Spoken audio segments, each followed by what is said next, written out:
14 juillet. Première Chronique, chapitre 16, verset 37 à chapitre 18, verset 17. David chargea alors Asaph et les membres de la famille de se tenir devant les coffres de l'Alliance de l'Éternel pour assurer leur service de manière permanente, suivant les rites prévus pour chaque jour. Il désigna comme partie Obed-Édom, fils de Jeduthun, ainsi que 68 hommes de sa parenté, et Tosa. Il chargea aussi le prêtre Sadok et les autres prêtres de sa parenté d'officier devant le tabernacle de l'Éternel qui se trouvait sur le haut lieu de Gabon, en offrant tous les jours, matin et soir, des holocaustes de l'Éternel sur l'autel des holocaustes, selon tout ce qui est écrit dans la loi que l'Éternel a donnée à Israël. Ils avaient avec eux main Jeduthun et les autres hommes qui avaient été choisis et désignés nominativement pour leur l'Éternel en ces termes, car son amour dura toujours. Eman et Jeduthun étaient chargés de faire retentir les trompettes et les cymbales, ainsi que les autres instruments de musique destinés à accompagner les chants pour Dieu. Les fils de Jeduthun étaient affectés aux fonctions de gardiens. Puis tout le peuple s'en alla, à chacun chez soi, et David rentra aussi chez lui pour bénir sa famille. Lorsque David se fut installé dans son palais, il dit au prophète Nathan: Qu'en penses-tu? J'habite dans un palais de cèdre, alors que le coffre de l'Alliance de l'Éternel est logé sous une tente d'étoiles. Nathan lui répondit: Réalise les projets qui te tiennent à cœur, car Dieu est avec toi. Cependant, la nuit suivante, Dieu adressa la parole à Nathan en ces termes: Va dire à mon serviteur David: Voici ce que déclare l'Éternel. Ce n'est pas toi qui me bâtiras un temple pour que j'y habite. Je n'ai jamais résidé dans un temple depuis le jour où j'ai fait sortir d'Égypte Israël, mon peuple, jusqu'à ce jour-ci. Au contraire, j'étais dans les tabernacles, allant d'un emplacement à un autre. Pendant tout ce temps où j'ai accompagné tout Israël, et j'ai jamais dit à un seul des chefs d'Israël que j'avais établi pour diriger mon peuple: Pourquoi ne me bâtissez-vous pas un temple en bois de cèdre? Voici maintenant ce que tu diras à mon serviteur David. Ainsi parle l'Éternel, le Seigneur des armées célestes. Je suis allé te chercher dans les pâturages où tu gardais des moutons pour faire de toi le chef de mon peuple Israël. Je t'ai soutenu dans toutes les entreprises et je t'ai débarrassé de tous tes ennemis. Je te ferai un nom glorieux comme celui des grands de la terre.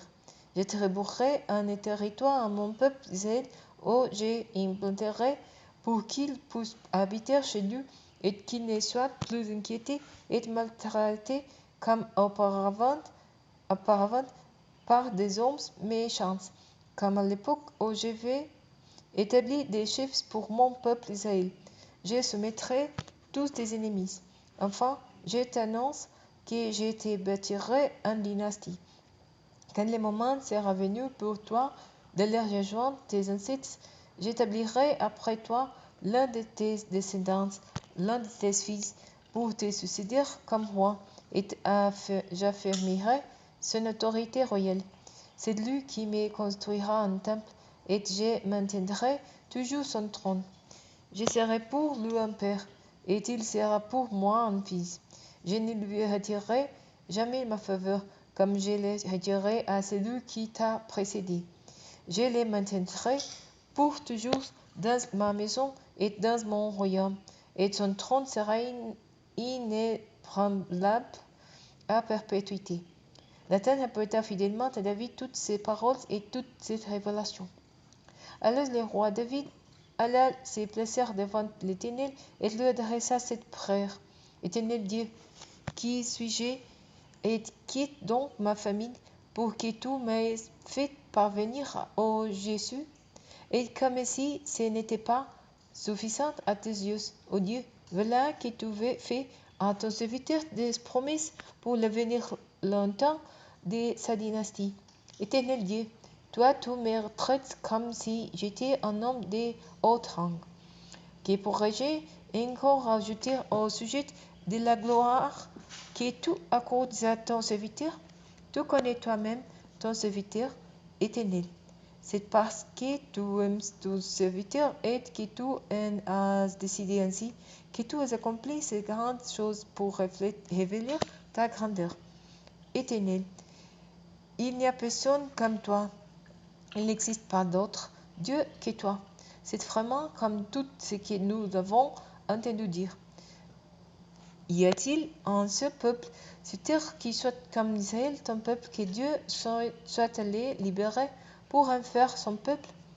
Ainsi, tous tes hindous célèbrent en accomplissant des choses grandes et redoutables pour chasser des peuples étrangers devant ton peuple que tu as libéré de l'Égypte. Tu as fait de ton peuple Israël ton peuple pour toujours. Et toi, Éternel, tu es devenu son Dieu. Maintenant donc, ô Éternel, qu'il soit toujours frayé la promesse que tu as faite à ton serviteur et à sa dynastie. Oui, veux l'accomplir, et que cette promesse se confirme. Ainsi tu seras éternellement exalté et l'on proclamera que l'Éternel, le Seigneur des armées célestes, le Dieu d'Israël, est vraiment Dieu pour Israël, et que la dynastie de ton serviteur David demeure stable devant toi. En effet, ô mon Dieu, tu as révélé à ton serviteur que tu le bâtirais en dynastie. C'est pourquoi ton serviteur a aussi prié devant toi. Maintenant, ô Éternel, c'est toi qui es Dieu, et tu as promis ces bonheurs au sujet de ton serviteur. Et à présent, tu as bien voulu bénir ma dynastie pour qu'elle subsiste à jamais devant toi. Car ce que tu bénis, Éternel, est béni à jamais.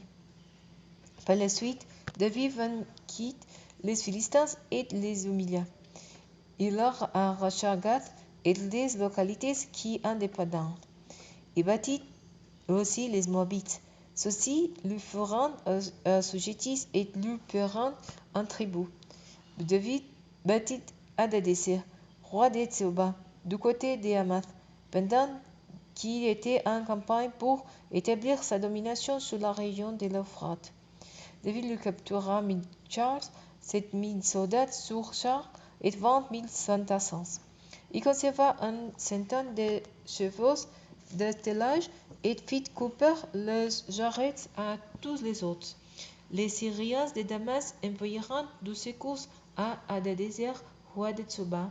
Mais David bâtit également les Syriens au nombre de 22 000 hommes.